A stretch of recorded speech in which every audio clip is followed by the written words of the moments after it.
A audiência pública realizada pela Câmara dos Deputados para discutir o novo texto do Plano Nacional de Educação se transformou em um verdadeiro palco em defesa das ideias ligadas ao tema.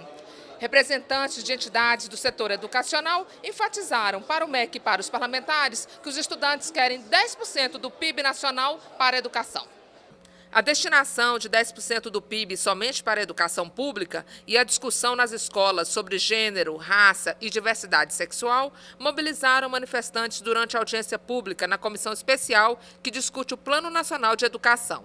A proposta já havia sido aprovada pelos deputados em 2012, mas sofreu alterações no Senado e voltou para análise da Câmara.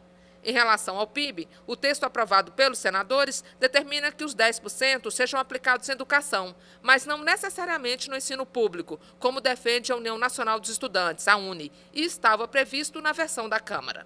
A deputada Dorinha Seabra, do DEM do Tocantins, integrante da Comissão de Educação e da Comissão Especial que discute o PNE, participou da audiência e comentou sobre o Plano Nacional de Educação.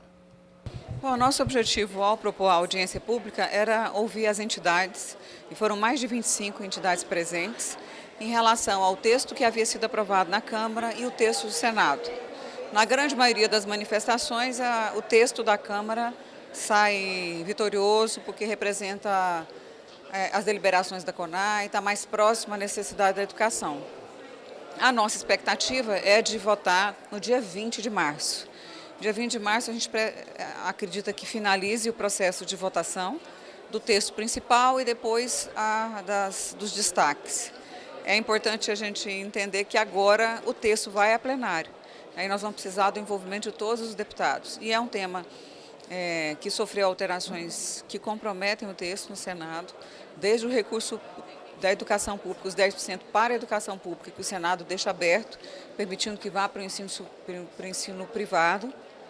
Nós não temos nada contra, mas o percentual da educação pública tem que ser resguardado e o que o governo quiser investir mais na educação privada, desde que para garantir gratuidade, está assegurado.